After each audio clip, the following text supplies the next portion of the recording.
So sales means that we ourselves are going to convince them to have our services, right?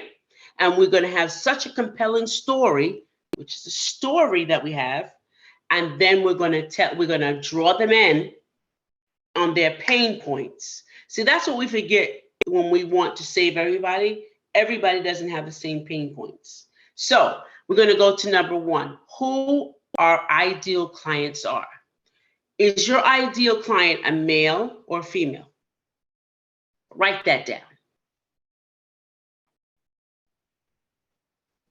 Where do they live? Is it international, local? Is it statewide? Where do they live? So for myself, I work with those that are international. So because why? How do I work with them? Through Zoom or WhatsApp or through the old what's the other one called? I forgot what it was called. But I connect with them through that way. You know, any internet online service, you can go broadly.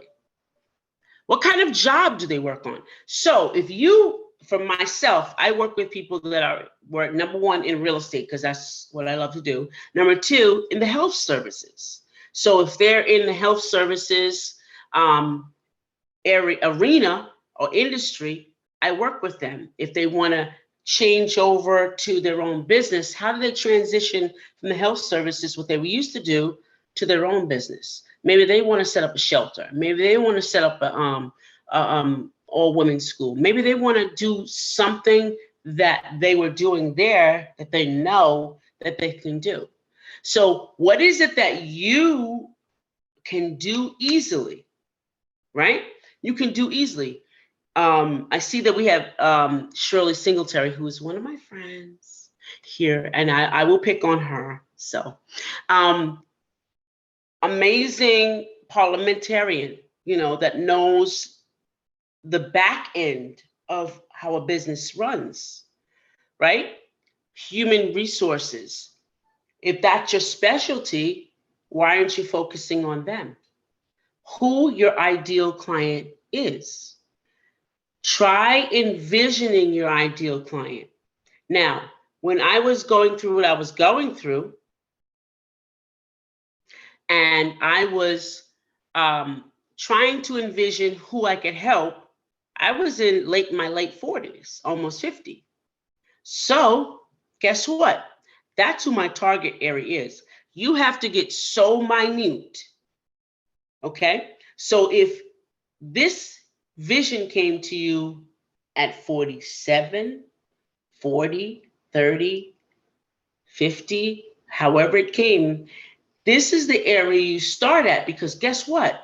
You can relate to them. You can't relate to a 30-year-old, although you can, but you can't tell the story like you would at your age to someone else who's your age. So find out who your ideal client is and find the pain points that relate to you, right? Now, try to envision that. If you were in a room with people your age, could you talk to all of them? Probably so, right? You can really hang with them and talk to them and relate to them. So that's what you want to do. Listen, you would learn more about your ideal client if you answer these questions. The better you can target. I mean, you know, a target is not all over. It's this big circle, right? And with red and white in the middle. And your target, when you throw the dart, it hits one area. It doesn't hit everything.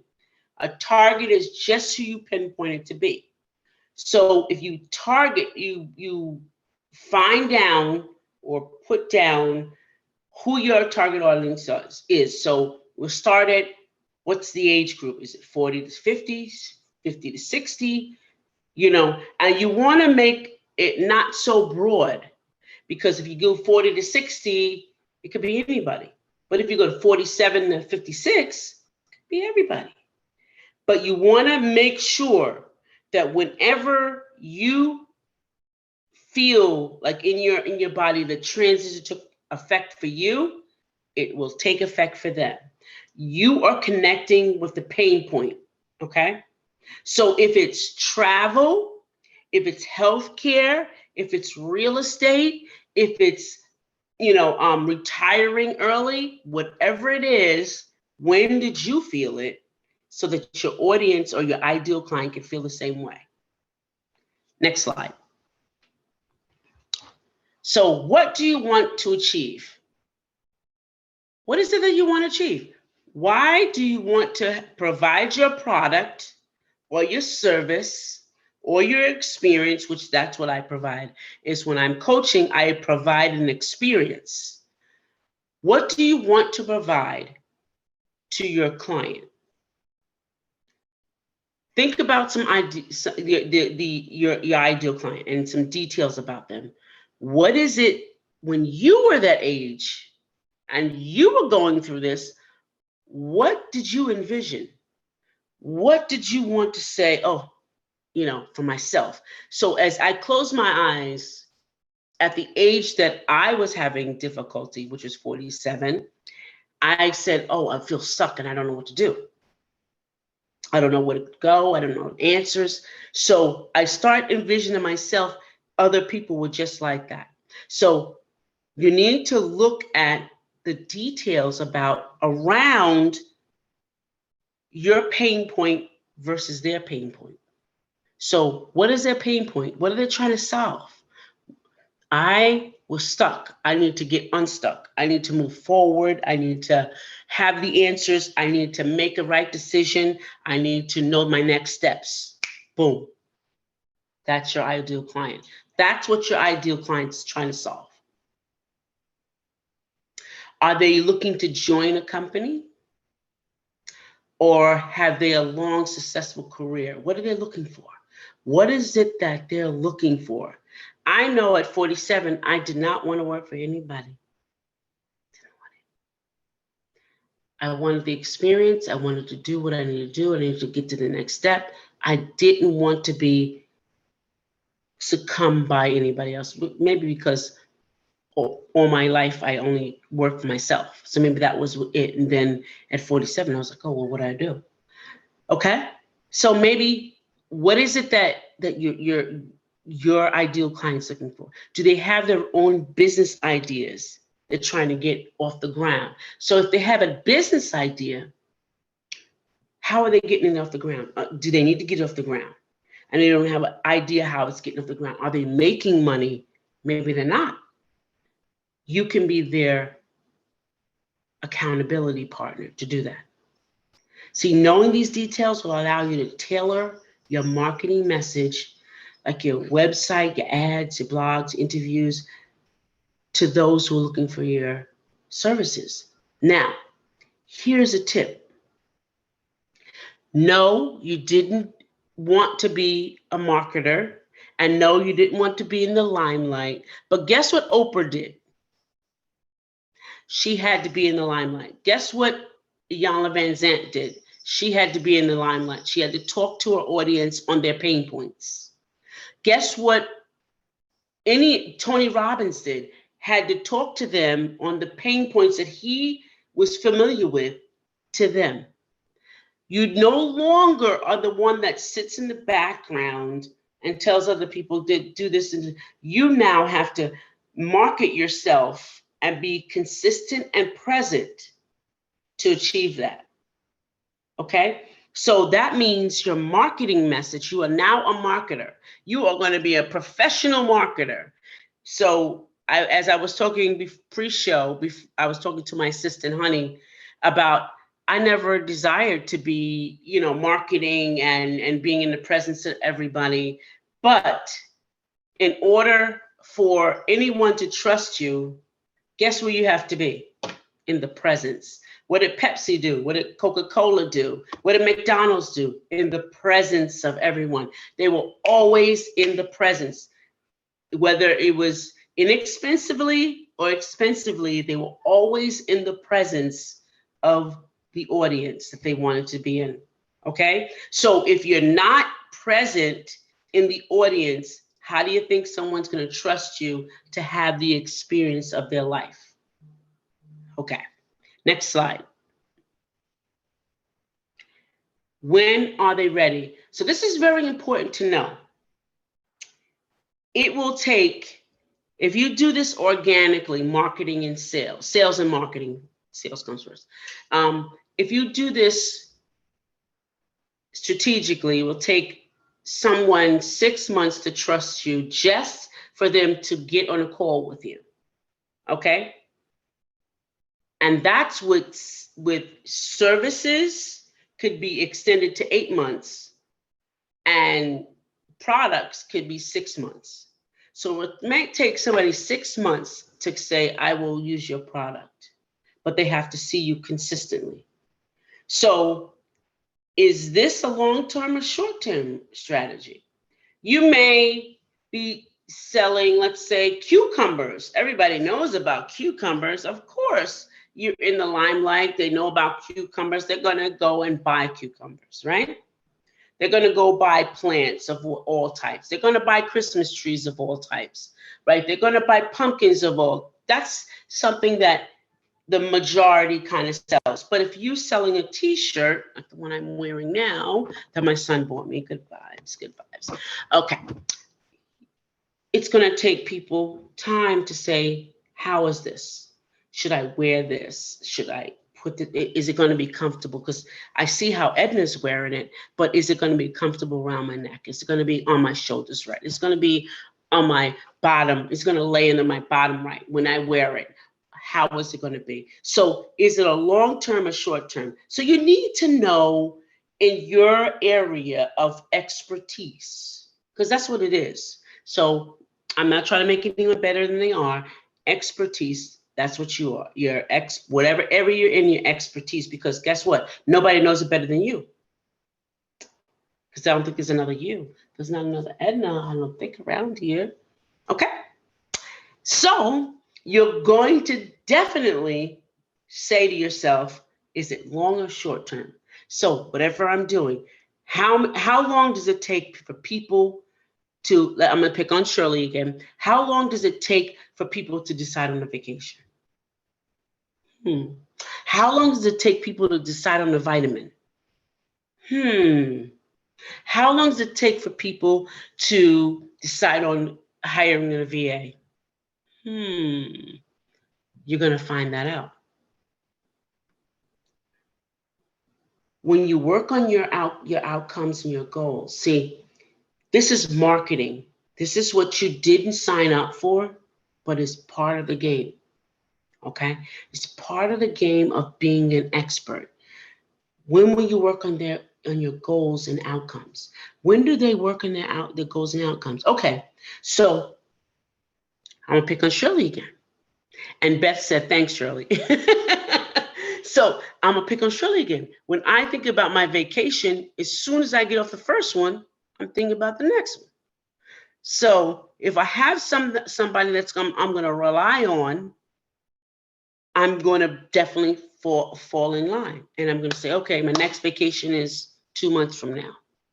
And when do we decide on goals? Like for me, I decided in September, my age, I will say, let's just say that, my age, said I'm going to choose a place to go at least once a month for 2 to 3 days, right?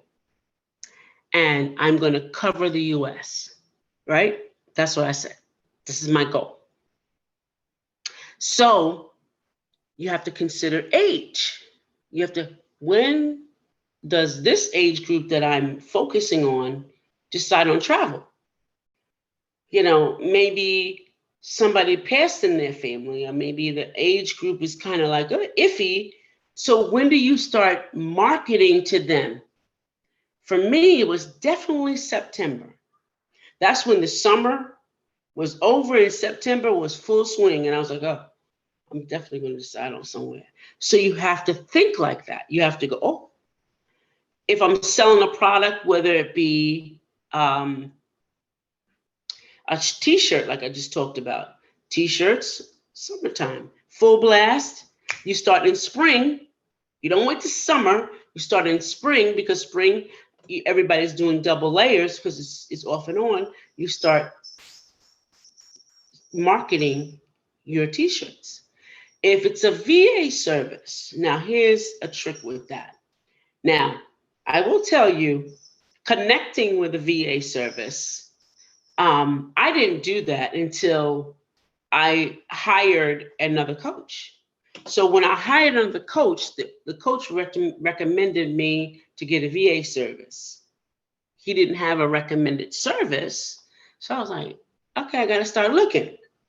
But hesitantly, I was like, I don't want to do it because they don't know how to do it, but they don't know how to do it. They don't know how to act like me. And I'm kicking against it. And he was just silently saying, no, you need to get a VA service to handle things that you don't need to do, that you got down expertisely, and you need to do things that make you money. So with very much reluctance, I hired a VA. And lo and behold, that was the best thing I ever did in my whole life, especially around my business. So if you're going to do that, you need to know when that decision has had to be made. So who do you connect with? You connect with coaches to say, when do they decide? And they have the data for you. So what is this all about? When is all about your network. Are you talking to 5 people a week in your network on how to make you better? Honey says, yeah, I'm that VA. She is that VA. And so are you talking to 5 people a week to kind of get your strategy out there, and they give you feedback on their experiences in their field? Are you? Or are we afraid to talk to other people who are in travel? Are we afraid to? They're not your competitors because no one does it like you. See, I learned this a long time ago. Nobody does what I do like me. When I got that, I was off like gangbusters. I mean, I blew up. I was off and running. Tony Robbins wasn't even in my same vein. That's how I felt. So I will tell you, thanks, honey. I will take care of that. Okay. So I will definitely tell you that you really have to focus on like what you do. Okay. This is a major part of planning your sales pitch and strategy. Do you have a pitch to pitch somebody when they ask you, what do you do? Can you tell them and that they understand it? What I always think about when I created my pitch, I created it that a 2-year-old would understand it and not get it wrong. Okay? So when you pitch to a 2-year-old, guess what they're going to ask you? What does that mean? Why? Huh? What? So if you pitch to them, now I pitched to my 5-year-old granddaughter. She understood what I did and she could spit it back verbatim.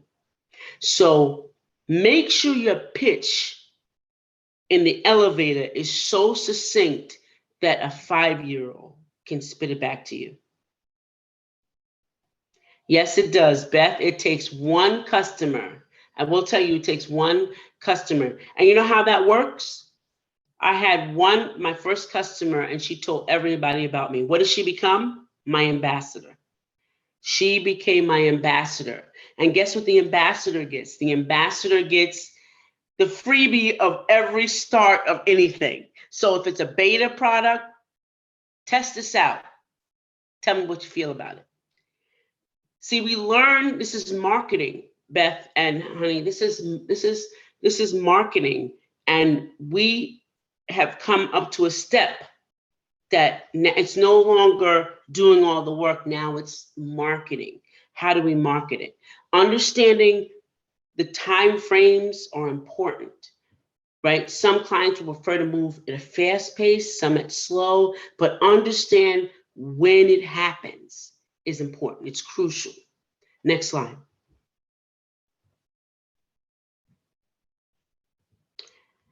Why do they want a coach? So why? Or why do they want your services? Or why do they want your product? Why do they want it? Let's see. So most of my clients, why do they want it? They want to change something because they're stuck. They don't know the answer. They don't know their next move. Why do they want a t-shirt? Because they want to make a statement. They want to make a movement. They want to make a change. Why do they want, somebody to come present for them? Or why do they want a VA? Because they want to free up their time. Because they want to make a statement. You have to know that why they want your services. What's the benefit? And see, most of us in this business or any business or products and services, we always put what we provide, but we never put what the benefit to them is.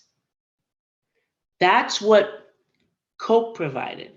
Coke provided to quench the thirst. They didn't say what they had in their product. This is the best thing you ever have. You saw somebody sweating and they're drinking a Coke to quench their thirst. So you always saw the benefit that they got. So I'm going to challenge you is to provide, when you market, provide the benefit. Navigate around their issues, but also consider their issues, but what the benefit that when working with you as a coach or you as a travel agency, and you as a VA, you as a product, what would their benefits be? If you use this knowledge, it will help you paint the picture for the future client, for your client. Coca-Cola, perfect example. Basketball players, and then they don't drink sugar when they're trying to when they're actually on when they're getting trained. So they don't do that. But somebody's getting really involved in sports and doing something that's really making them sweat profusely. They drink the Coke and it quenches their thirst. It paints the picture of who that client is specifically.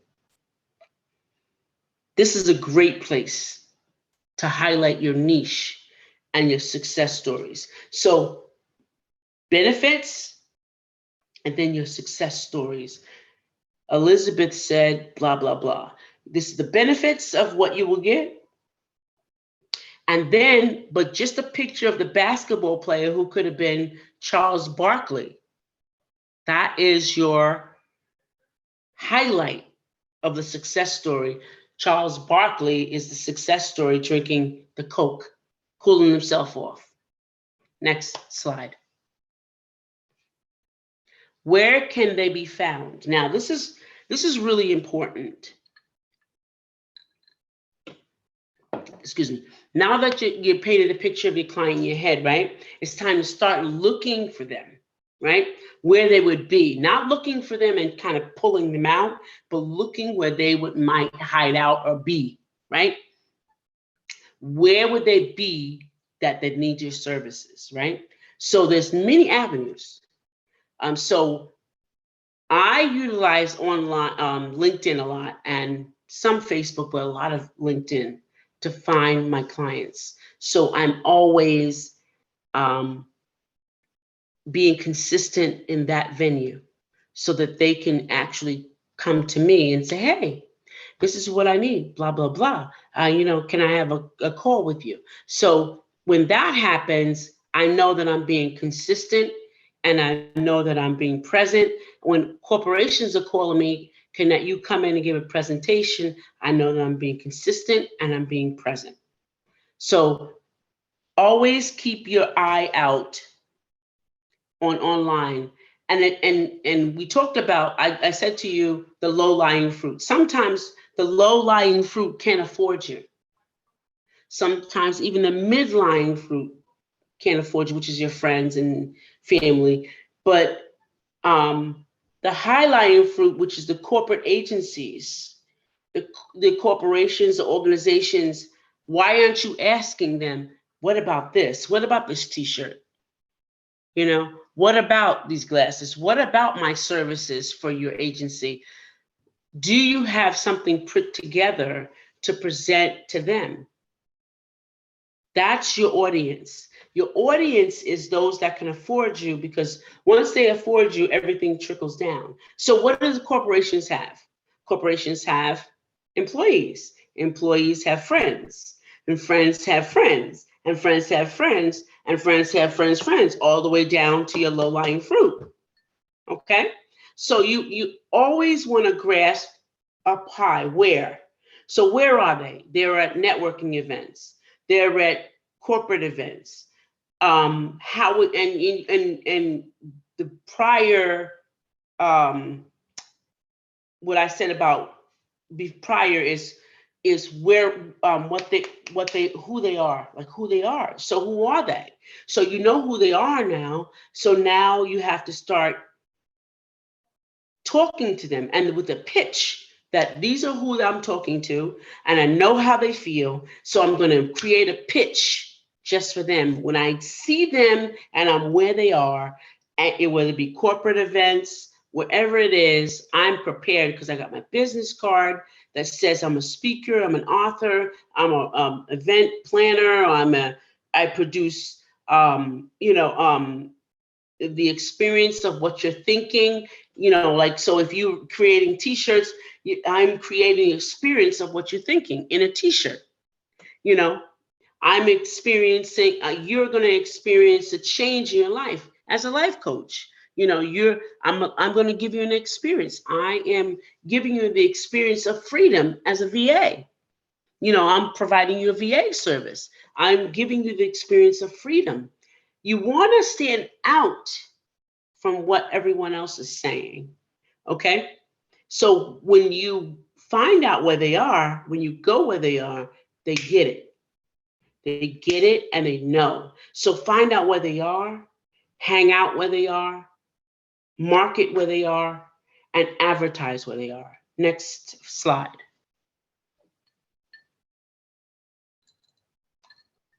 Now, how is your product or service different? I told you earlier, your product and service is different because you are present. You give it better than anyone else, because I don't see another Edna. I don't see another, Beth or Honey. I don't see, or Shirley. I don't see another. You provide that service differently than anyone else. Okay? There is a whole lot of it. There's a whole lot of t-shirts, VAs, coaches, products and services, a whole lot of it that you have to compete with. But why? Why are you competing when there's only one of you? Johnson & Johnson didn't think that, even though they're under scrutiny now. They didn't ever think that. Pepsi, Coke never thought that. They didn't think about any of you around, any other sodas around, or any other products around. They thought about them. That's how you have to move forward. How your service or your product is different. Okay? Do you provide a certain type of accountability to certain people?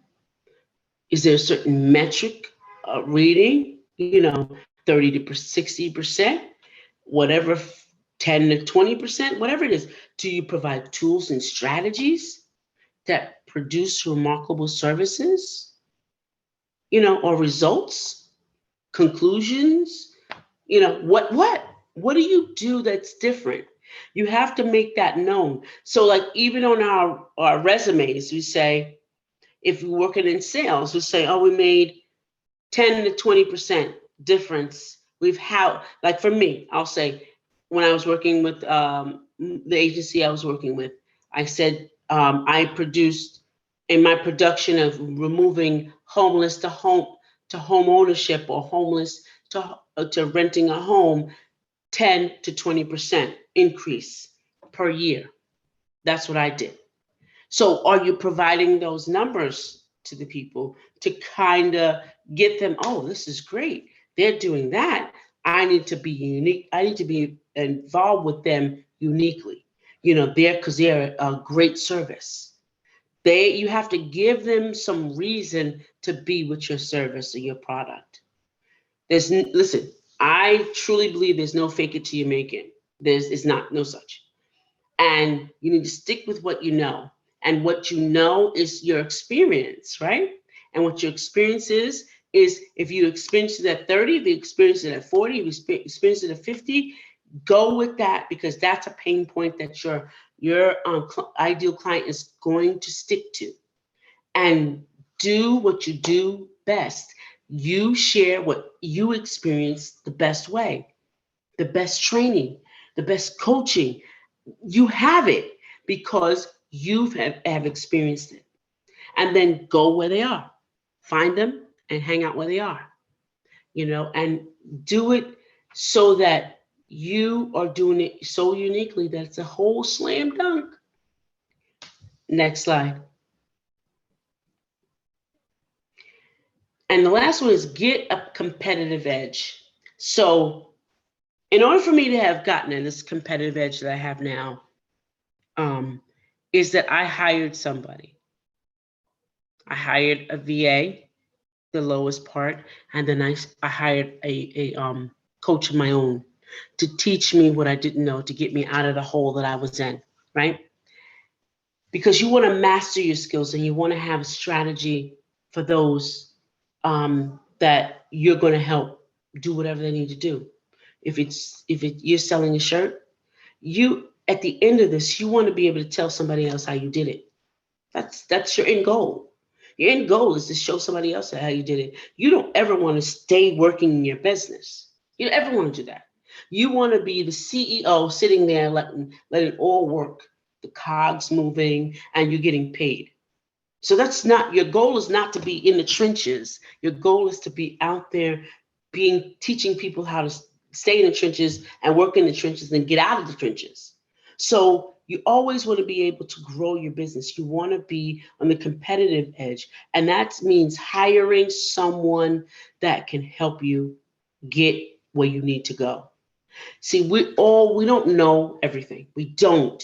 And and I'm gonna tell you, I thought I knew a lot. I didn't know nothing.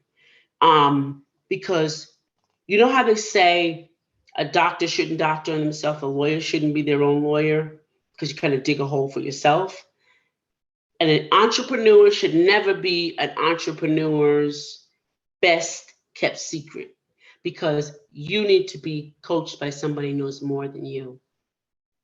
And we don't know much when it comes to sales and marketing. See, I was in sales for 20 years. It's different. It's different when you do it in a different venue, in a different area. Everything changes and you don't know a lot. And yeah, you can say you can't afford it. You can say that. You can really say that. I can't afford that. But I thought I said the same thing, but then I afforded it. And it was the best thing I ever did in my life for myself. And my business is just booming in all different directions. It's not that I'm chasing any clients. My end goal is to be in a corporation where I'm actually coaching people to the next level and keeping them employed. That's what I want to do. So if that's my end goal, all these things that are really coming to me now are really enhancing what I do.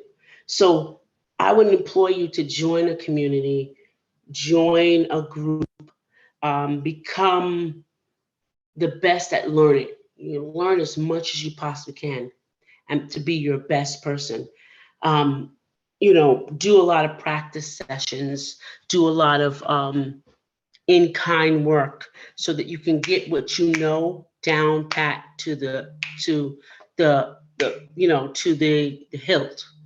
That what you're saying without having to have a script. Grow your business, and then be able to set it up that it's automatic. Okay. And it's marketing. Learn marketing, because I never thought that I would have to be doing this. And I will tell you, as a testimony, I've done this so many times. Facebook pays me to do this. And they solicited me. I didn't ask them to do it. They said, you keep this up, we'll pay you this amount of money every 3 months. And they pay me to do this. So no matter how many people I have on, they pay me every month as long as I do the quota that they asked me to. But you will get noticed when you learn the real ins and outs of sales and marketing. I never thought that I would have to be on this end of marketing and be in front of people. I just thought people were gonna, join me or whatever. But no, it's a different arena. And I've learned a lot on how to speak and how to be involved with, participants in groups. I've always been a speaker for several years, many years. But I've never thought I would have to be every day. It was always every day, but work on your business. Don't work in it. Don't be a worker. I have this thing that I call be a CEO and not the chief worker bee. And the movie Bee, I forgot what it's called, but it's got I forgot his name. He's a comedian. And it's a movie about bees, the bees, and he what's his name? Seinfeld's in it, right? And Seinfeld's in the movie, and it's a cartoon for kids, and he's a bee, and he's like going against the humans because they use the bees for their honey or whatever, because he doesn't want to work. But I always think about that when I say be the CEO and not the chief worker bee. That means doing everything. You do everything, and you don't relent to trust someone to do the work for you, because all it does is keep you entwined in the business, and you never become the CEO, and you never make any profit. You just work yourself into burnout, and burnout leads you back to the 9 to 5. So get on the competitive edge and learn a lot more about sales and marketing, because that's really what you're really going to be doing. Because what the CEOs do in any business, all they do is do the conference calls, or they get in front of the press releases, right? Or they sit in the head of the meeting and they give it to the chairperson to oversee, and then they say, yeah, they heard everything, and they walk out. Be the CEO and not the chief worker bee. So I hope you got something out of it. We are in 10 minutes before, and if anyone has any questions, feel free to, unmute yourself and ask the question.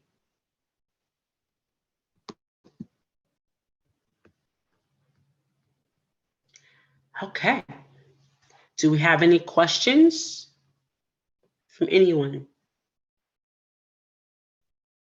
And I have a question, although it's it's not exactly, it will be about the topic, but will Yeah. you be available like a few minutes after this? I wanted to run by, a business presentation by you, if that's okay. Sure. No problem. Yeah, All no right. problem. Sure. And I want to thank everyone for attending today's session. And if you would like to contact me, you can go on my website, you can call me on my number, or you can email me, whichever is great. If you want to send a question, you don't want to ask it here, that's fine. But you can actually connect with me on any of that information there that's on this last PowerPoint slide. I forgot what it was. If there's no questions, thank you all for coming and attending. And we'll see you the next time around. Thanks so much. Bye for now.